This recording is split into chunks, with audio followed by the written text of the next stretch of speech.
50s and early 60s, every time we wanted to buy a piece of equipment, you had to argue about a place to put it. Now in 54, when we got to La France, then we had to have another building. So they got the Wellsboro Steam Laundry. And so we had the Mac, the old GMC, and Engine 3. Well, then we got the 54 Jeep. No place to put it. So we finally put the 30 GMC out in the concrete pad outside and covered it up with a tarp. We weren't running that too much anyway. Then comes 1960, we got the tanker. Well, the Mac was too good to sit outside. So we finally cut a hole in the wall and installed number 2 in the back wall. And we put the Mac, backed the Mac in there, then we backed the Jeep in front of it to see how much room we needed. And then they built a lean-to to cover the Mac. And when you got it done to a fire, you had to put the Mac back in order before you backed it in there because there wasn't any room to do anything with it. Also, the borough said that they were going to build us a new station in 1960. Well, when you get changes of administration, the borough council in 1954 was not the same borough council that was there in 1960. And they didn't go along with the council's decisions, so they started dragging their feet. The council and the borough, or the fire department, didn't always see eye to eye about that time. And in fact, one council meeting, they got upset that Dugan was running to fires during the day. And so they passed a resolution that he would not be allowed to leave work to go on a fire call. Well, Gabby Spencer, the chief, was there. And so they turned to Gabby and asked him what his opinion was. And I think they figured they were going to get an argument. And Gabby said, "Hey, that's all right with me. If that's the way you want to do it, that's fine. You're the boss." But I should tell you that there's a lot of other people in town, a lot of other businesses that let their people go. And without all these people, we'd have a pretty slim turnout during the day. And if these other businesses find out that you won't let your one employee go, then they're going to start thinking, well, why should we? So my only advice to council, Gabby said, is you better take a crash course in firefighting, because when the alarm sounds, you're probably going to be the only ones here. So council thought about that for a minute.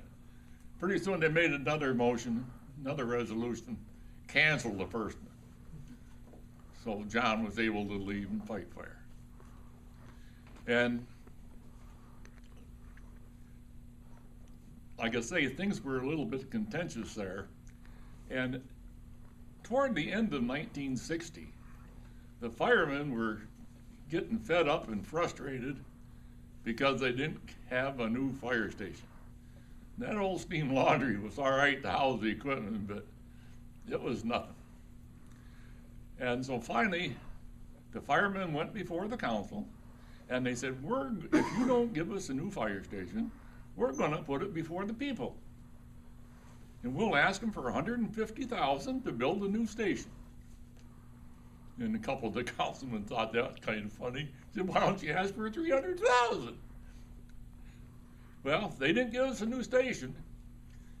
We had a referendum on the ballot for $300,000. And to the chagrin of the council members, it passed with flying colors. Well, that took care of that. They couldn't drag their feet anymore. All right, then the bid came in. I'm thinking $297,000 to build this station. And for a bid that size, you had to have a contingency fund of about $40,000. Well, Borough Council said, don't look at us. said, we're only authorized 300,000 and that's all we're gonna spend. Now, I don't know how the fire department did it. We had some influential townspeople, Carl Carson, Frank Dunham, and to mention a few, and the only equipment that we owned was the tanker and the Jeep. Anyway, the fire department got either a loan or a line of credit for $40,000 with no way of paying it off. But anyway, we got it. All right, that took care of the last objection from the Borough Council.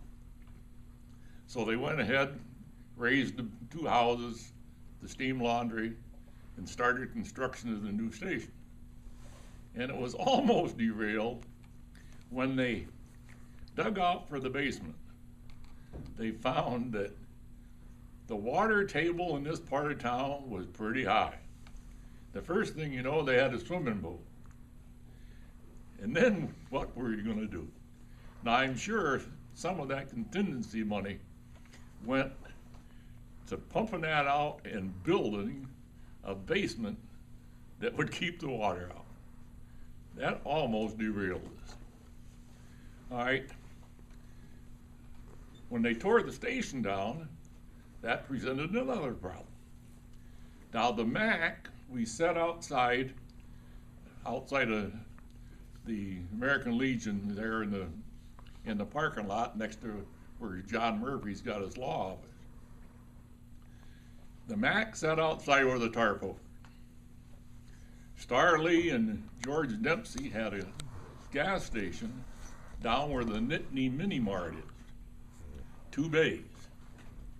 And I was thinking we put engine 3 down there. Now, this would be like during the day, they would run it outside. And then at night, to close the business, they would run it inside and store it there. And I was thinking they stored their wrecker. They had a 2-ton wrecker cab overboard. And Starlee could run that just as well as George could. Anyway, I talked to my son Mark, and he said that he thought the tanker was stored down there too in the other bay. And so it quite possibly could, because I can't for the life of me remember where the tanker was stored or the Jeep. Archie Bowman had a Exxon station down at the head of Pearl Street on East Avenue where Brooks Plaza is, and that's where we put the ambulances. During the day, they'd run them outside. In the nighttime, put them under cover. If an alarm came in, you were running all over Hell's Half Acre, figuring out who was going to go where to get what. And so it wasn't the most pleasant thing, but we survived. So in 1960, they built us the station, or 70, I think it was around 70, they built the station. So we finally got all of our equipment back in one place. All right, while the construction was going on, the fire department met at the American Legion building. And we had some medical training classes over there. We had our banquets over there. And after we got the new building, we were still over there. Because this room wasn't this room. I don't know, a lot of you come in, and this is what you've always seen. All right, when this building was built, when you come through that door, all you saw was a concrete floor, a cinder block wall facing that street, a cinder block wall clear on the end of that, a cinder block wall there, and a cinder block wall here. No ceiling. They had the wiring. You had a single light bulb, 2 pieces of wire going up into the junction box. That was our lighting. Then again, the firemen had to go and finish it off because there wasn't any money as far as the borough goes. This was ours. So they come up and laid up the cinder block for the rooms here. all the cinder block back there. They put the ceiling in. They put furring strips up and put all the paneling in. And finally, they put the flooring in. That was the project. But that was some more that the fire department had to do other than their normal line of work. That should do it for this month. Thank you, Tom. Yeah, you look around, there's not too many old people around anymore like there used to be, huh? I can remember. Back when Pete and I joined.